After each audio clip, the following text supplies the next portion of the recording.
प्रेम से बोलिए श्री सत्यनारायण भगवान की जय। आज के दिन श्री सत्यनारायण भगवान की कथा पढ़ी अथवा सुनी जाती है। तो आइए आज आपको सुनाते हैं श्री सत्यनारायण भगवान की संपूर्ण व्रत कथा। तो कथा को पूरी श्रद्धा और प्रसन्नचित्त मन से पूरा अवश्य सुनिएगा। एक समय नैमिषारण्य तीर्थ में शौनक आदि 88,000 ऋषियों ने श्री सूत जी से पूछा, हे सूत जी, हे वेद वेदांत के ज्ञाता, इस कलयुग में वह कौन सा व्रत तप है जिसको करने से मनवांचित फल मिलता है। हे महामुनि, कृपा करके हमें कलयुग में पापों से छुटकारा और धन्य दान देने वाला कोई उपाय बताए। हम सब ऋषि मुनि आपके श्री मुख से वह उपाय सुनना चाहते हैं।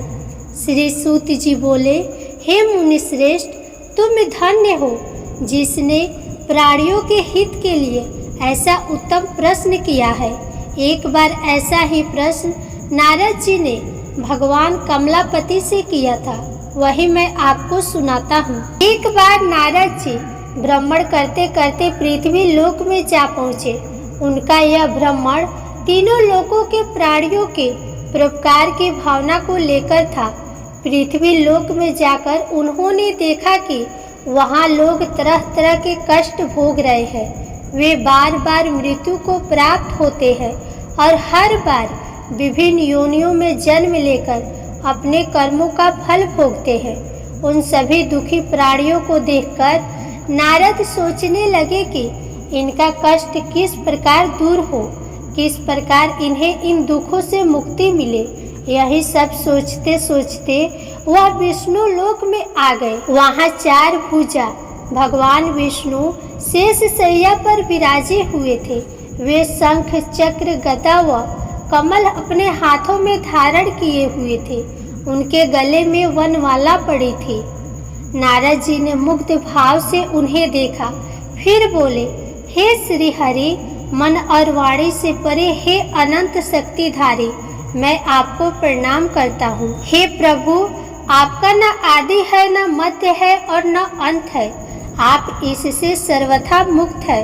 हे सर्व आत्मा के आदिकरण, मैं आपको नमस्कार करता हूँ। नारद जी की स्तुति सुनकर भगवान विष्णु ने मुस्कुराकर पूछा, हे नारद, तुम्हारे मन में अवश्य ही कोई ऐसी बात है जिसके कारण तुम यहाँ आए हो। तुम्हारे मन में क्या है, मुझे सब कुछ बताओ। भगवान के ऐसे वचन सुनकर नारद जी ने कहा, प्रभु, मृत्यु लोक के सभी प्राणी अपने पाप कर्मों के कारण बार बार विभिन्न योनियों में जन्म लेकर कष्ट भोग रहे हैं। हे भगवान, यदि आप मुझ पर कृपा रखते हैं तो इन प्राणियों के दुख दूर करने का कोई सुगम एवं छोटा उपाय बताए। भगवान श्री विष्णु बोले, हे नारद, तुम हमेशा सबका हित चाहते हो। तुम साधु हो, प्राणियों के कल्याण के लिए यह तुमने बड़ा ही उत्तम प्रश्न किया है। मैं तुम्हें बताता हूँ कि किस व्रत को करने से व्यक्ति मोह से छूट जाता है। हे नारद, जो व्रत मैं तुम्हें बताने जा रहा हूँ वह स्वर्ग और मृत्यु लोक दोनों में दुर्लभ है, किंतु तुम्हारे स्नेह के कारण मैं तुम्हें इस व्रत का पूरा विधि विधान बताता हूँ। हे नारद, भगवान सत्यनारायण का विधि पूर्वक व्रत करने से तत्काल ही सुख प्राप्त होता है और अंत में प्राणी मोक्ष का अधिकारी हो जाता है। श्री विष्णु के मुख से ऐसे प्रीति युक्त वचन सुनकर नारद जी ने पूछा, प्रभु, इस व्रत के करने से क्या फल प्राप्त होता है, इसकी विधि और समय क्या है तथा इसे पहले किस किस ने किया है, कृपा कर यह सभी विस्तार पूर्वक बताए। श्री विष्णु भगवान ने कहा, हे नारद, यह व्रत दुख और शोक को दूर करने वाला है। इससे धन्य धान में वृद्धि होती है तथा सौभाग्य व संतान की प्राप्ति होती है। प्राणी को चारों दिशाओं में विजय श्री दिलाने वाले इस व्रत को व्यक्ति किसी भी दिन पूर्ण श्रद्धा व भक्ति से कर सकता है। संयम काल धर्म में पूरी आस्था रखते हुए बंधु बांधवों सहित किसी ब्राह्मण के सहयोग से भगवान श्री सत्यनारायण जी का पूजन करना चाहिए। सवाए प्रसाद बनाना चाहिए। प्रसाद में केले का फल, घी, दूध व गेहूं का आटा लेना चाहिए। यदि गेहूं का आटा उपलब्ध ना हो तो चावल का आटा ले और उसमें शक्कर के स्थान पर गुड़ मिला ले। यह सब मिलाकर सवाए बना नैवेद्य भगवान को अर्पण कर इसके बाद कथा सुनकर प्रसाद ग्रहण करना चाहिए तथा ब्राह्मणों को दक्षिणा देनी चाहिए। बंधु बांधवों सहित ब्राह्मणों को भोजन कराकर स्वयं भी भोजन ग्रहण करना चाहिए। प्रसाद आदि ग्रहण करने के बाद भजन कीर्तन आदि करना चाहिए। फिर भगवान सत्यनारायण का स्मरण करते हुए सभी बंधु बांधव अपने घरों को प्रस्थान करें। इस प्रकार जो भी भगवान श्री सत्यनारायण जी का व्रत पूजन करता है उसकी सभी मनोकामनाएं अवश्य ही पूर्ण होती है। इस कलयुग में दुख एवं दरिद्रता से छुटकारा पाने का सबसे छोटा कोई उपाय नहीं है। इसके प्रसंग में श्री सूत जी बोले, हे मुनीश्वर, पहले इस व्रत को किस किसने किया, तुम्हें इस विषय में बताता हूँ, सुनिए। बहुत ही रमणीय स्थल काशीपुरी में एक बड़ा ही निर्धन ब्राह्मण रहता था। वह भूख प्यास से दुखी यहाँ वहाँ भटक भिक्षा मांगकर अपना पेट भरता था। इस ब्राह्मण को दुखी देखकर ब्राह्मणों से प्यार करने वाले भगवान विष्णु बड़े व्यथित हुए। फिर एक दिन वे बूढ़े ब्राह्मण का वेश धारण कर पृथ्वी पर आकर उस ब्राह्मण से बोले, हे विप्रवर, तुम इतने दुखी होकर इस पृथ्वी पर क्यों भटक रहे हो? कृपा कर मुझको अपनी विपदा बताओ। ब्राह्मण बोला, हे बंधु, मैं अत्यंत ही निर्धन और दुखी हूँ। क्या आप इस निर्धनता से मुक्त होने का कोई उपाय जानते हैं? यदि जानते हैं तो कृपा कर मुझको बताएं। मैं वह उपाय अवश्य ही करूँगा ताकि मुझे इस कष्टपूर्ण जीवन से मुक्ति मिले। बूढ़े ब्राह्मण ने कहा, सत्यनारायण स्वरूप भगवान विष्णु सबको मनचाहा फल देने वाले हैं। अतः हे विप्रवर, तुम उन्हीं का उत्तम व्रत व पूजन करो। भगवान सत्यनारायण का व्रत व पूजन करने से मनुष्य के सब दुख दूर हो जाते हैं। हे भगवान, गरीब ब्राह्मण ने कहा, कृपया मुझे इस व्रत का विधि विधान बताएं। आपके अनुसार मैं उत्तम फल प्रदान करने वाले इस व्रत को अवश्य ही करूँगा। बूढ़े ब्राह्मण वेशधारी भगवान विष्णु ने उसे सत्यदेव भगवान के व्रत पूजन का विधान बताया और अंतर्ध्यान हो गए। निर्धन ब्राह्मण ने मन ही मन में संकल्प लिया कि वह बूढ़े ब्राह्मण द्वारा बताया गया व्रत अवश्य करेगा।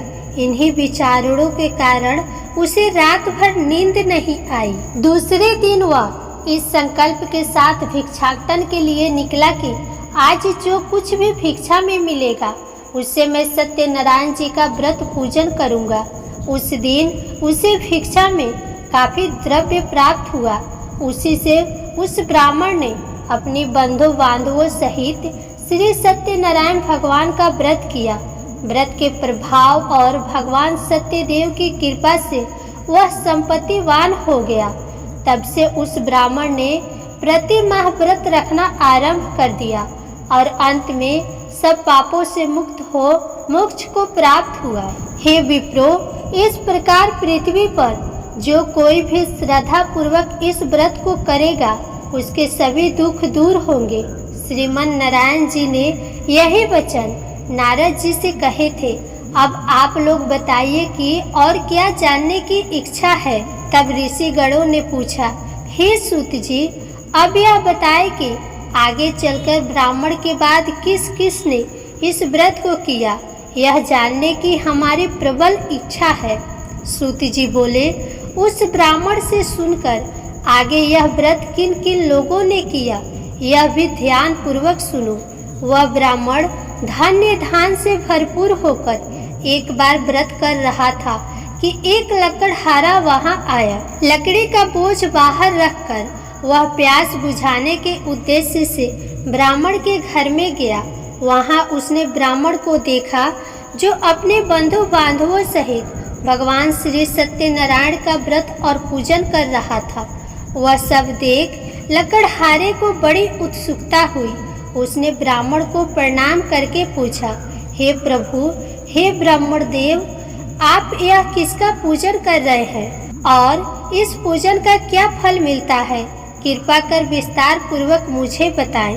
ब्राह्मण बोला, हे भाई लकड़हारे, यह हम भगवान सत्यनारायण का व्रत और पूजन कर रहे हैं। सत्यदेव भगवान का यह व्रत सभी मनोरथों को सिद्ध करने वाला और शुभ फलदायी है। उन्हीं की कृपा से मेरे घर में यह सब धन्य धान और सुख वैभव है। यह जानकर लकड़हारा बहुत प्रसन्न हुआ। वह प्रसाद ग्रहण करके तथा जल पीकर बाहर आया और अपना गट्ठर उठाकर लकड़ी बेचने के लिए शहर को चल दिया। रास्ते में चलते चलते उसने सोचा कि आज यह लकड़ियों को बेचकर जो भी धन प्राप्त होगा उससे मैं भी भगवान सत्यनारायण का व्रत और पूजन करूंगा।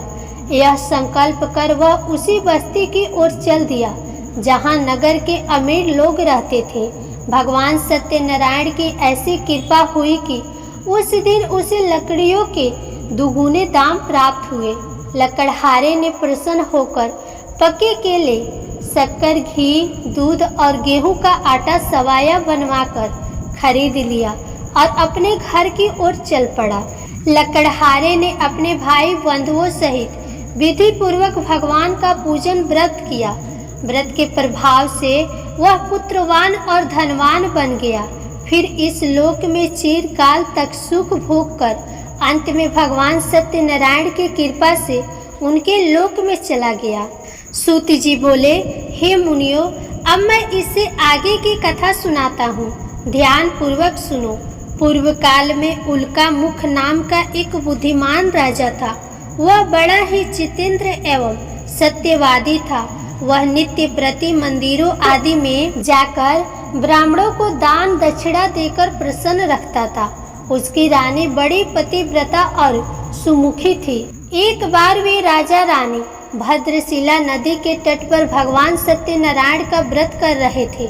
उसी समय साधु नामक एक वैश्य धन्य धान से भरी अपनी नौका लेकर वहां पहुंचा। साधु वैश्य ने नाव को किनारे पर लगाकर व्रत पूजन में व्यस्त राजा रानी को देखा।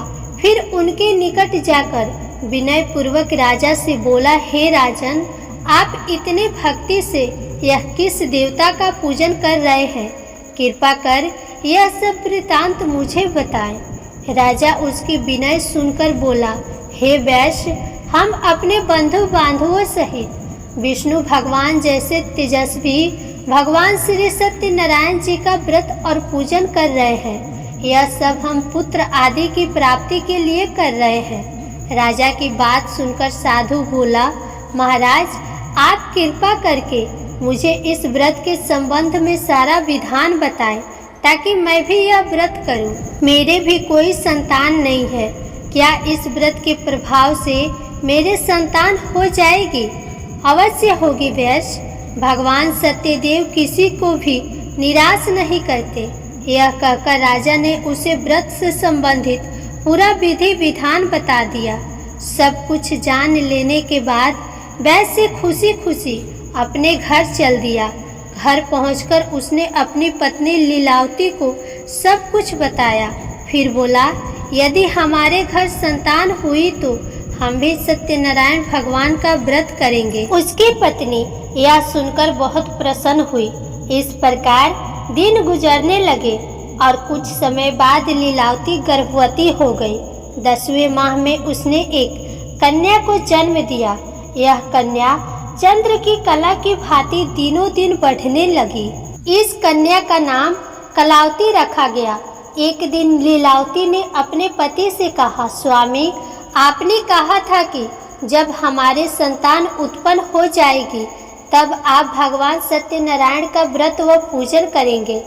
अब आप अपने संकल्प के अनुसार यह कार्य क्यों नहीं करते? साधु बोला, प्रिय, हम कन्या के विवाह के समय यह व्रत कर लेंगे। इसके बाद वैश्य पुनः अपने काम से दूसरे नगर को चला गया। इधर कन्या भगवान सत्यनारायण की कृपा से तेजी से बढ़ रही थी। एक दिन वैश्य ने अपनी पुत्री को सहेलियों के साथ विचरण करते देखा तो उसे सुधि आई कि कन्या सयानी हो गई है और अब इसका विवाह कर देना चाहिए। अतः पत्नी से विचार विमर्श करके उसने शीघ्र ही कन्या के योग्य वर तलाशने के लिए अपने दूतों को भेज दिया। वैश्य की आज्ञा पाकर दूत सर्वप्रथम सुसंपन्न कांचन नगर को चल दिए। कुछ दिनों बाद वे वहां से एक बड़े ही गुणवान और सुंदर वैश्य पुत्र को अपने साथ ले आए। साधु वैश्य ने अपने बंधु बांधवों सहित उसे देखा और वार्तालाप करके संतुष्ट हो गया। फिर कुछ दिन बाद उसने विधि पूर्वक अपनी कन्या का विवाह उसके साथ कर दिया, लेकिन दुर्भाग्यवश उस समय भी वह भगवान श्री सत्यनारायण जी का व्रत और पूजन करना भूल गया। परिणाम स्वरूप श्री सत्यनारायण भगवान रुष्ट हो गए। इस प्रकार कुछ समय बीत गया। अब वैश्य ने सोचा कि व्यापार के लिए चलना चाहिए। अपने कार्य के प्रति वह सदा ही सचेत रहता था, अतः अपने जमाता को लेकर वह व्यापार के लिए चल दिया। इस बार वह समुद्र के समीप रतनसार नामक सुंदर और संपन्न नगर को गया। वहां जाकर वह अपने जमाता के साथ व्यापार में व्यस्त हो गया। इस सुंदर और संपन्न नगर में राजा चंद्रकेतु का राज्य था। उस समय अपनी प्रतिज्ञा से भ्रष्ट हुए वैश्य को भगवान सत्यनारायण ने श्राप दे दिया कि हे वैश्य, तू घोर कष्ट को प्राप्त होगा। एक दिन राजा की संपत्ति चुराकर एक चोर वहां से गया जहां वैश्य साधु और उसका जमाता ठहरे हुए थे। उसके पीछे राजा के सिपाही लगे थे, अतः डर के मारे उसने राजा का चुराया हुआ धन वहीं छोड़ दिया और अलोप हो गया। उसके पीछे पीछे आए सिपाहियों ने राजा का धन वहीं पड़ा देखा तो चोरी के अपराध में उन दोनों वैश्यों को बंदी बना लिया। हर्षित होकर सिपाहियों ने जाकर राजा को बताया, महाराज, राजमहल में चोरी करने वाले 2 चोरों को हम पकड़ लाए हैं, आप देखकर आज्ञा दें। राजा ने बिना कुछ देखे भाले और विचार किए आज्ञा दी कि उन दोनों को बंदी गृह में डाल दिया जाए। भगवान श्री सत्यनारायण जी की माया से किसी ने भी उनकी बात नहीं सुनी। राजा चंद्रकेतु की आज्ञा से उनका सारा धन भी छीन लिया गया। उधर भगवान के श्राप के कारण वैश्य की पत्नी भी बहुत दुखी हो गई। उसके घर की सारी संपत्ति चोर ले गए। वह शरीर से रुगड़ होकर चिंतित अवस्था में अन्न के लिए घर घर भटकने लगी। पहनने ओढ़ने की क्या कहे, घर में खाने को अन्न का दाना तक नहीं रहा। ऐसा ही हाल उसकी पुत्री कलावती का भी था। एक दिन भूखी प्यासी कलावती एक ब्राह्मण के यहाँ गई, जहाँ उसने भगवान सत्यनारायण जी का व्रत व पूजन होते देखा। उसने वहाँ बैठकर बड़ी श्रद्धा से कथा सुनी और प्रसाद लेकर रात को अपने घर लौटी। घर आने पर उसकी माँ ने पूछा, बेटी, इतनी रात गए तक तू कहाँ थी तथा तेरे मन में क्या है? कलावती ने माँ को बताया, मैंने एक ब्राह्मण के घर पर सभी मनोकामनाओं को पूर्ण करने वाले भगवान सत्यनारायण का व्रत होते देखा है। मैं भी वही थी और श्रद्धा पूर्वक कथा श्रवण कर रही थी। कन्या की बात सुनकर वैश्य की पत्नी को तत्काल स्मरण हो आया कि उसके पति ने व्रत करने का संकल्प लिया था, किंतु आज तक व्रत नहीं किया। उसने सोचा कि संभव है इसीलिए हम पर यह कष्ट आ गए हों। यह सोचकर उसने तत्काल निर्णय लिया कि अपनी पुत्री के साथ वह भी इस व्रत को करेगी। दूसरे ही दिन लीलावती ने अपने बंधु बांधवों के साथ व्रत किया और भगवान सत्यदेव से प्रार्थना की कि उसके पति व जमाता शीघ्र लौट आए और प्रभु सत्यनारायण उनके अपराध को क्षमा करे। लीलावती द्वारा किए गए व्रत और उसकी प्रार्थना को सुनकर भगवान सत्यदेव प्रसन्न हो गए।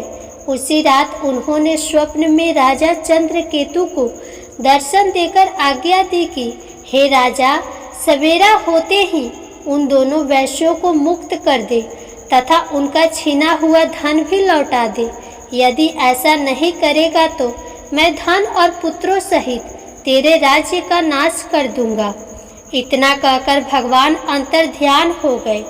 सुबह राजा की आंखें खुली तो उसने सभी सभासदों को अपने स्वप्न के विषय में बताया। फिर आदेश दिया कि चोरी के अपराध में बंदी उन वैश्यों को तत्काल छोड़ दिया जाए और हमारे समक्ष लाया जाए।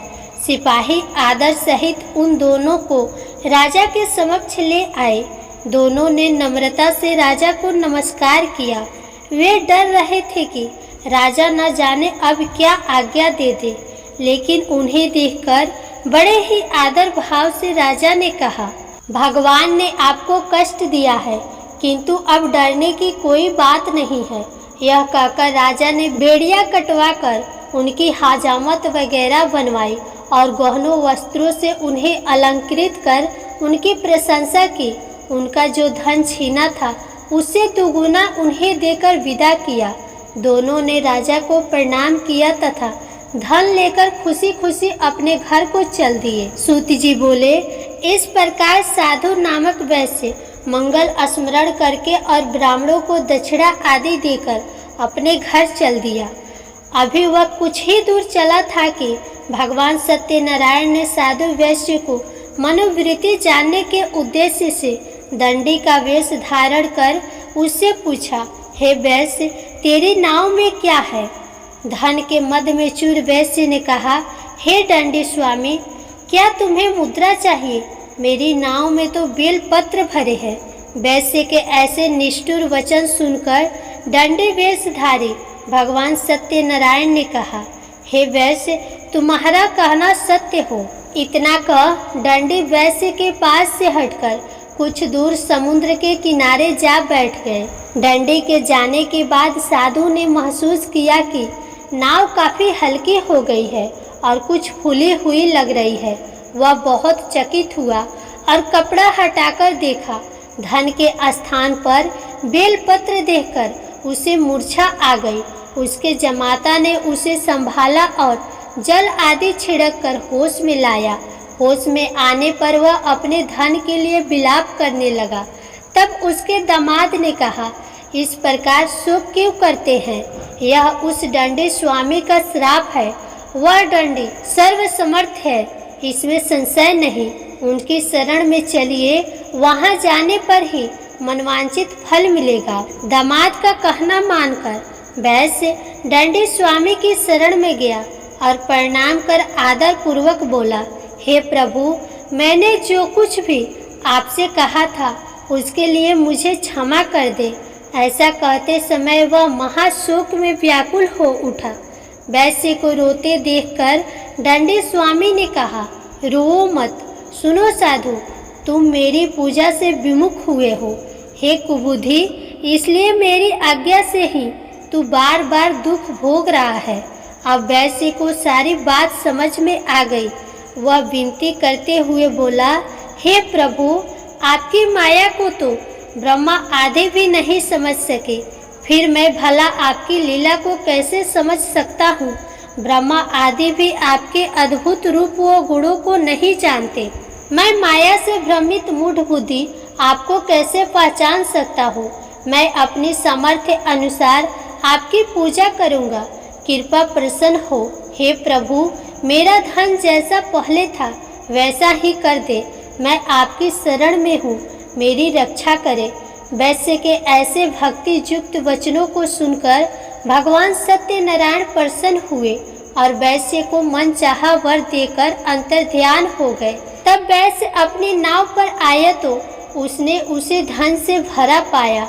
वह बोला, भगवान सत्यदेव की कृपा से मेरी मनोकामना पूर्ण हुई है। फिर उसने अपने जमाता और साथियों सहित भगवान सत्यनारायण की पूजा की। भगवान सत्यदेव की कृपा पाकर साधु बहुत प्रसन्न हुआ। फिर नाव द्वारा अपने देश को चल दिया। अपने नगर के तट पर पहुंचकर उसने एक दूत को अपने घर भेजा। दूत ने साधु वैश्य के घर जाकर बताया कि आपके पति और जमाता सकुशल लौट आए हैं।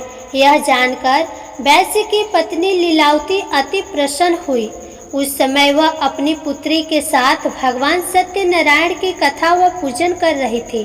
कथा समाप्त कर उसने प्रसाद ग्रहण किया और अपनी पुत्री से बोली, बेटी, मैं जाकर तेरे पिता को देखती हूँ, तू प्रसाद आदि ग्रहण करके आ जाना। कहकर वह चली गई। कन्या ने काम समाप्त किया और बिना प्रसाद व चरना अमृत ग्रहण किए वह भी अपने पति से मिलने चल दी। प्रसाद ग्रहण न करके वह पति के पास पहुंची। इस प्रकार प्रसाद का अपमान करते देख भगवान सत्यदेव रुष्ट हो गए। उन्होंने उसके पति तथा धन से भरी नाव को जल में डुबो दिया।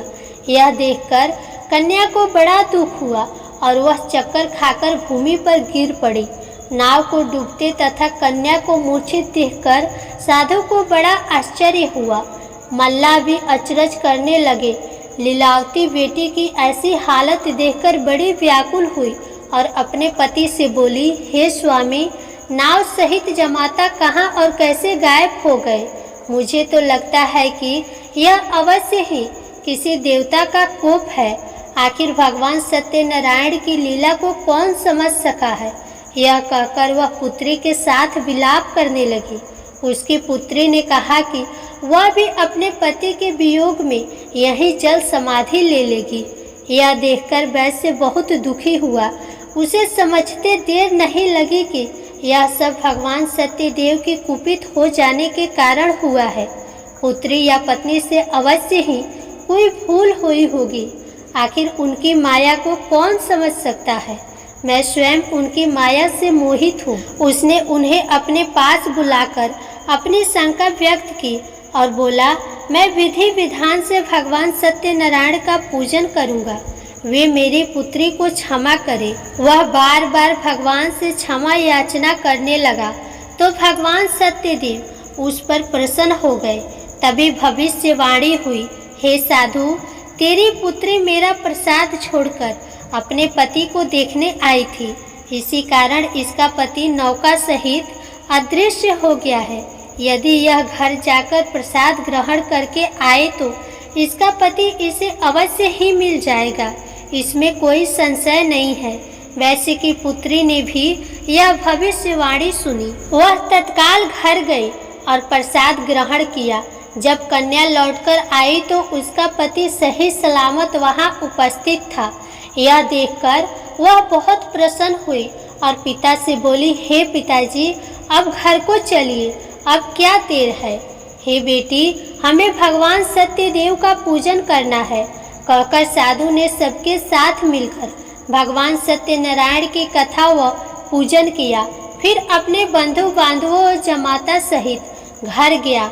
उस दिन के बाद से वह प्रत्येक पूर्णिमा व संक्रांति को भगवान सत्यनारायण का पूजन करते हुए अनेक सुख भोगता हुआ अंत में भगवान सत्यनारायण के वैकुंठ लोक को चला गया, जो देवताओं के लिए भी दुर्लभ है तथा जहाँ सत्य, रज, तम तीनों गुण अप्रभावी रहते हैं। सूत जी ने कहा, हे मुनिगणों, सुनो, अब मैं तुम्हें इससे आगे की कथा सुनाता हूँ।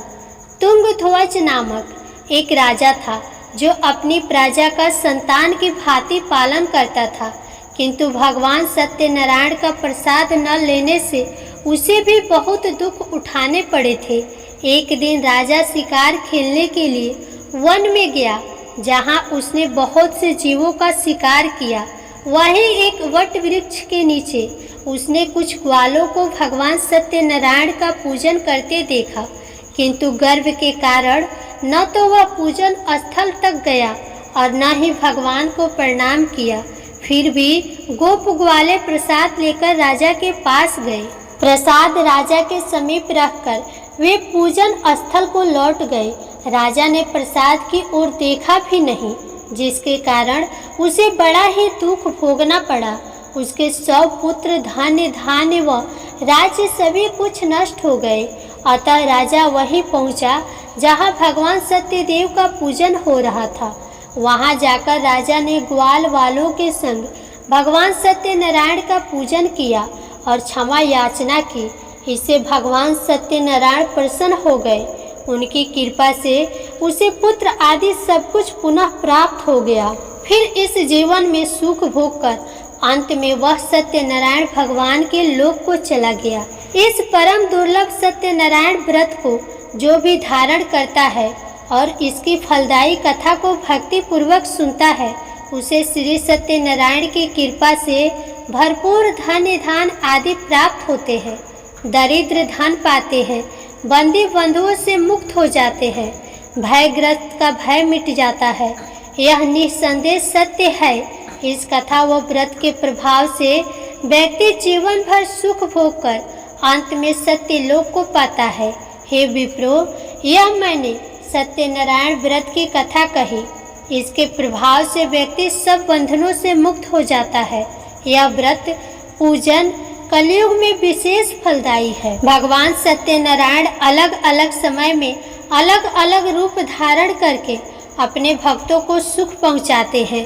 कोई उन्हें काल कहता है, कोई ईश्वर, कोई सत्यदेव तो कोई सत्यनारायण। अनेक रूप धरकर वे भी मनचाहा फल देने वाले हैं। कलयुग में सत्य व्रत रूपी सनातन सत्यनारायण ही होंगे। सभी को मनचाहा फल देने के लिए भगवान विष्णु ने सत्यनारायण का रूप धर लिया है।